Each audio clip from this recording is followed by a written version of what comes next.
naiz, editor naiz, eta liburutegian nago. Gaur, mailagurtza sistema nola erabili azalduko dizuet. Ikasturte honetan ikasle asko gonbidatu nahi ditugu, hemen ditugun errekurtsoak erabiltzera. Orduan, liburu asko daude, euskaraz gazteleraz eta laster ingelesez. Eta kontua da posible dela liburu hauek mailagurtzan hartzea. Orduan, etor daitezela ikasleak ona atsedenaldian, eta atsedenaldian dagoen irakasleak mailagurtza kuaderno hau erabiliko du. Kontua da hemen, ikusten duzuen bezala, posible dela liburuak mailagurtzan hartzea.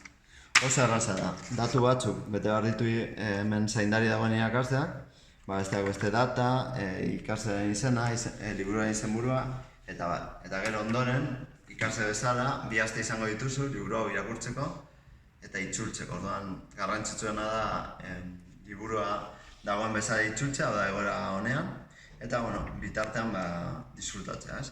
Orduan, hemendik aurrera gonbidatzen zaituztegu kuaderno hau erabiltzera, mailagurtza sistema erabiltzera eta liburu asko hartu eta erabiltzera. Oso ondo daude, doain dira eta aprobetxatu dituzuen errekurtsoak, bale? Venga, agur!